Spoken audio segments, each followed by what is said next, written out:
শুভ সকাল বন্ধুরা, চলে আসলাম আরও একটা নতুন ব্লগ নিয়ে। তোমরা সবাই কেমন আছো? আশা করছি খুব ভালো আছো। আমরাও খুব ভালো আছি। তোমাদেরকে আমার এই ছোট্ট পরিবারে অনেক স্বাগত জানিয়ে আজকের ব্লগটা শুরু করলাম। চা নামিয়ে বসিয়ে দিলাম ভাত, তার মধ্যে কটা লঙ্কা দিয়ে দিয়েছি, সেদ্ধ হয়ে যাবে ভাতের সঙ্গে। আর এই দিকটায় চা নামিয়ে নিয়েছি, এখন আমরা চা খেয়ে নেব।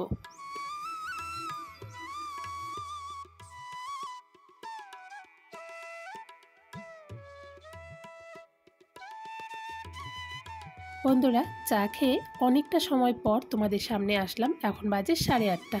বড়মশাই বাজারে গিয়েছিল চা খেয়ে, তারপর দেখো চলে এসেছে।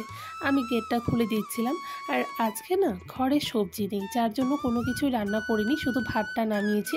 তোমাদের দেখালাম চার সঙ্গে একবারে ভাত বসিয়ে দিয়েছিলাম, তো ভাতটা নামিয়ে দিয়েছি। তো এখন বাকি রান্না করব। এখন বড়মশাই বাজার থেকে কি এনেছে।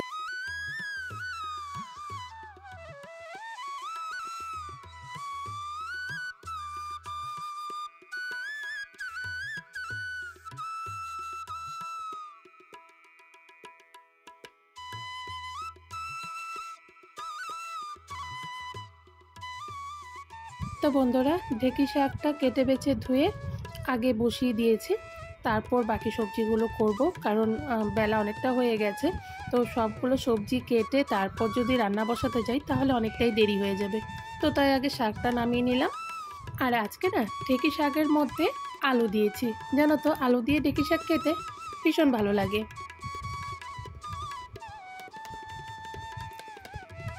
বন্ধুরা, শাকটা নামিয়ে ছেলের জন্য দুধ বসিয়ে দিয়েছি, এখন বসে গেছি বাকি সবজিগুলো বানাতে। আর জানো তো, আজকে না কেন জানি না সকাল থেকেই শরীরটা যেন কেমন লাগছে, মানে কাজ করতে ইচ্ছে করছে না, রান্নাবান্নাও করতে ইচ্ছে করছে না। কিন্তু কি করব বলো তো, আমাদের গৃহিণীদের কিন্তু ইচ্ছে না থাকলেও কাজ করতে হয়। তো রান্না তো আমাকে করে দিতেই হবে, বরমশাই আবার দোকানে নিয়ে যাবে। তো তাই আস্তে আস্তে করে কেটে বেছে রান্নাগুলো করছি।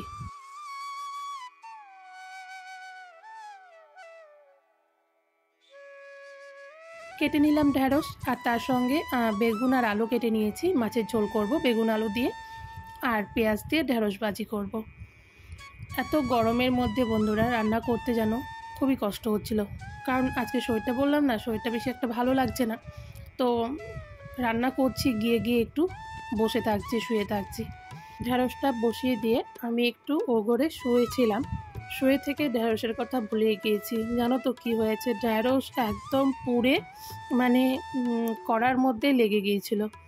তো তারপর কড়াটা পরিষ্কার করে তেল দিয়েছি মাছ ভাজবো বলে, দেখো আবারও কড়াটা পুড়ে কি অবস্থাটাই না হয়েছে। কেন জানি না আজকে রান্নাগুলো এমনটা কেন হচ্ছে। দেখো ঢ্যাঁড়সটা পুড়ে একদম কালো হয়ে গেছে। তারপর আমি উঠিয়ে নিয়ে তারপর কড়াটা ধুয়ে নিয়ে এসেছি, ভাবলাম মাছটা ভেজে তারপর ঢ্যাঁড়সটা ভেজে নিব। তো আবারও কড়া পুড়ে একদম কালো ছাই হয়ে গেছে। আর এই কড়াটা যে মাজতে আমার কতটা কষ্ট হবে দেখেই আমার কান্না পাচ্ছিল, এটা আমি কি করলাম। আর বন্ধুরা, সময়তে দেখবে যদি ইচ্ছে না থাকে না, সেই কাজটা যদি জোর করে করা হয় তখন দেখবে কাজটা কিন্তু মানে ভালো হয় না, কাজটা খারাপই হয়। তো আমি ও কড়াটা সরিয়ে আরেকটা কড়া বসিয়ে দিলাম, এখন মাছগুলো ভেজে নিব। আর আজকে একদমই রান্না করতে ইচ্ছে করছিল না। বরমশাইকে বলছিলাম যে আমি আজকে কি করছি আমি নিজেও জানি না। ঢ্যাঁড়সটা পুড়ে ফেললাম, কড়াটা পুড়ে ফেললাম, ওদিকে আবার মাছ ভাজিটাও পুড়ে ফেলেছি। জানো তো, মাছ ভাজিটাও কেমন যেন ভেঙে চুরে একাকার হয়ে গেছে। সেটা তোমাদেরকে দেখালাম না, কি আর দেখাবো বলো, আমার মনটাও ভালো লাগছিল না। তো রান্না করে দিয়ে কিছুক্ষণ শুয়েছিলাম। বরমশাইকে আমি কিন্তু দোকানে পাঠিয়ে দিয়েছি, দিয়ে কিছুক্ষণ শুয়ে উঠে এখন চলে আসলাম বাসনগুলো মাজতে, কারণ বাসনগুলো পড়েছিল। তো বাসনগুলো মাজছিলাম আর ভাবছিলাম এই কড়াটাকে আমি কিভাবে পরিষ্কার করব। তো অনেকটা সময় ধরে বসে ঘষে ঘষে তারপর কড়াটা পরিষ্কার করেছি। ভীষণ কষ্ট হয়েছে জানো তো, এমনিতেই আজকে শরীরটা ভালো লাগছিল না, তার মধ্যে কড়াটা গিয়েছে পুড়ে। তো অনেক কষ্ট করে কড়াটা পরিষ্কার করেছি। সংসার জিনিসটা এমনই যে ইচ্ছে যে যদি ও না করে যে এই জিনিসটা করতে ইচ্ছে করছে না, থাক করব না, তা তো আর হবে না, তাই না? করতে তো হবেই। আর বিশেষ করে রান্না, তো রান্নাটা না করেই বা থাকে কী করে। আর শরীর খারাপ বলতে তেমন কোনো শরীর খারাপ হয়নি যে আমি রান্না করতে পারবো না, বড়মশাইকে দিয়ে রান্না করাবো। তো বড়মশাই আমাকে বলছিল যে তুমি যদি রান্না করতে না পারো তবে আমি রান্নাটা করে দিচ্ছি। আমি বললাম থাক, আমি আস্তে আস্তে করে রান্নাটা করে নিব। কিন্তু এইদিকে কড়াটা ঢেঁড়সটা পুড়েই আমার একদম শরীরটা আরও যেন খারাপ হয়ে গেছে। তো বাসনগুলো মেজে কুয়ার ওপর করে দিলাম। তারপর চলে আসলাম গ্যাসটা মুছতে। তো এদিকে গ্যাসের টেবিলটা, গ্রানাইটটা আর গ্যাসটা মুছে নিচ্ছিলাম। খুবই কষ্ট হচ্ছিল আজকে কাজ করতে। একটু একটু রেস্ট নিচ্ছি আর কাজ করছি। যদি কাজটা না করতে হতো না তবে বন্ধুরা আজকে কাজই করতাম না, জানো তো। অন্য কিছু যদি হতো তবে করতাম না। বন্ধুরা, রান্নার পর কিন্তু রান্নাঘর পরিষ্কার না করলে ভালো লাগে না। গ্যাসটা কেমন তেল ছিটে পড়ে আছে, টেবিলটা কেমন তেল ছিটে পড়ে আছে, ভালো লাগে বলো ওভাবে ফেলে রাখতে। তো আস্তে আস্তে করে নিচ্ছি। কি করব, ইচ্ছে না থাকলেও করতে হচ্ছে।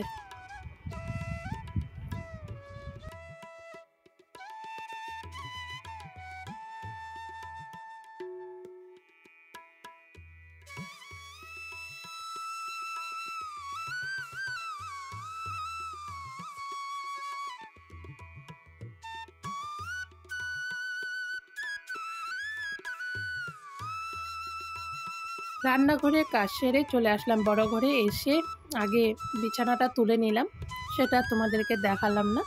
এখন ঘরটা ঝাড় দিয়ে নিচ্ছি। ঘরটা ঝাড় দিয়ে তারপর ঘরটা মুছে নিব। আর যেহেতু আমার একটাই রুম, প্রত্যেক দিন ঘরটা না মুছলে না ভালো লাগে না। তো আমার আবার অভ্যেস হয়ে গেছে প্রত্যেক দিন ঘর মোছা। বরমশাই আবার আমাকে বলতে থাকে যে তুমি কেন প্রত্যেক দিন ঘর মুছতে যাও, একদিন পর পর মুছতে পারো না? কিন্তু আমি পারি না গো ঘর না মুছে থাকতে।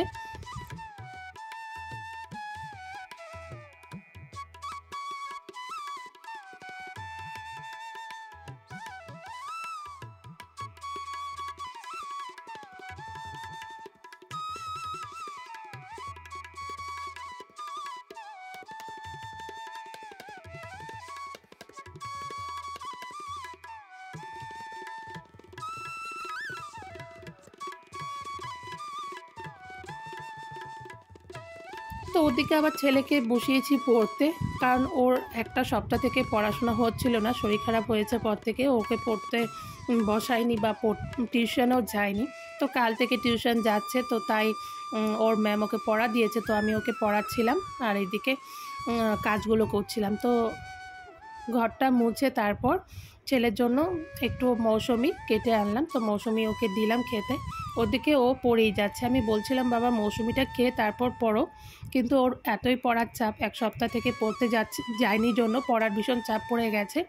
তো আমি একটু পড়াটা দেখিয়ে দিচ্ছিলাম আর ওকে বলছিলাম আগে মৌসুমিটা খেয়ে নাও।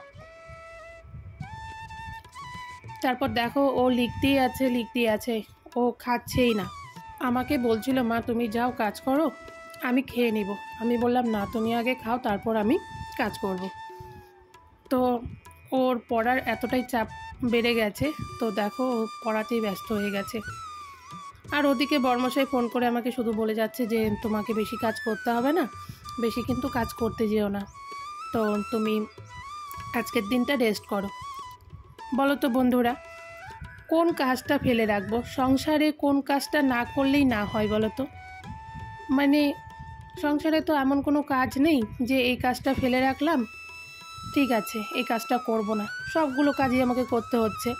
তবে আস্তে আস্তে একটু রেস্ট নিয়ে কাজ করছি। এদিকে ছেলে মৌসুমি খাচ্ছিল, আমাকে বলল যে মা তুমি একটা খাও। তো ওর কথাই দেখো আমিও একটা মুখে দিলাম। তো শরীরটাও দুর্বল লাগছিল, তাই ভাবলাম চলো ছেলে যখন বললো একটা মৌসুমি খেয়ে নিই। বসেছিলাম না, বসে থেকে উঠে যে বাকি কাজগুলো করব ইচ্ছেই করছিল না।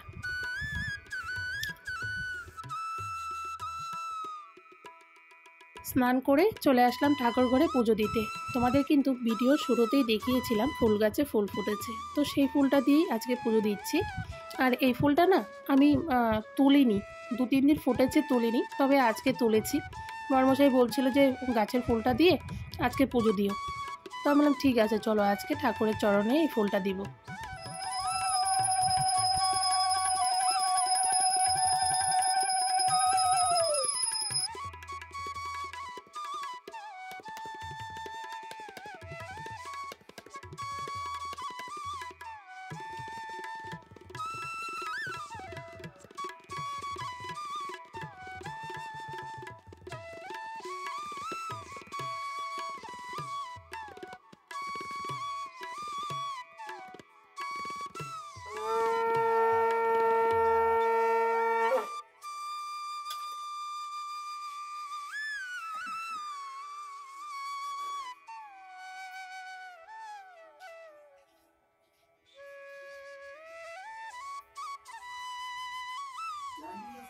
পুজো দিয়ে চলে আসলাম বাসনগুলো ঘরে তুলতে। যা রোদ পড়ে এই সময়টা বাসনগুলো গরম হয়ে যায়, বেশি সময় থাকলে বাসনগুলো নষ্ট হয়ে যাবে, তো তাই ঘরে তুলে রাখছি।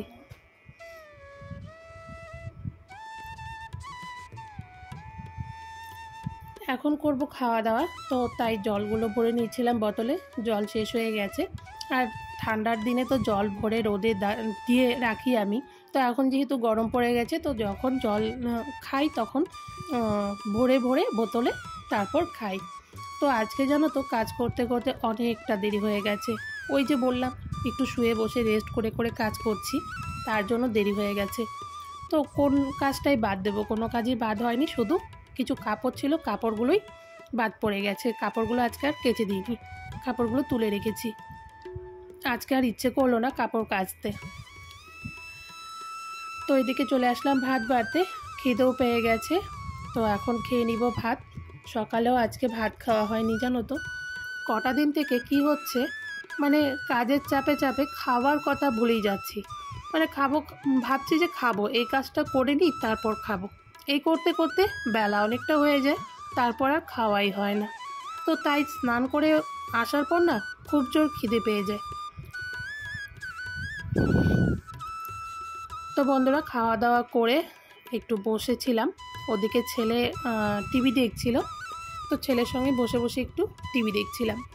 খেয়ে উঠেই আমি আবার শুতে পারি না, আমার শুতে ভালো লাগে না, তো অল্প সময় বসেছিলাম। তো একটু পরেই শুয়ে পড়ব, আজকে আর ভালো লাগছে না শরীরটা, তাই ভাবছি চলো আজকের ব্লগটা এখানেই শেষ করব, আর বেশি বড় করব না। তো তোমাদের যদি ভিডিওটা ভালো লেগে থাকে তো অবশ্যই একটা লাইক করো, কমেন্ট করো। তোমরা সকলেই সুস্থ থেকো, ভালো থেকো। চলে আসবো আরও একটা নতুন ব্লগ নিয়ে, আজকের জন্য এতটুকুই।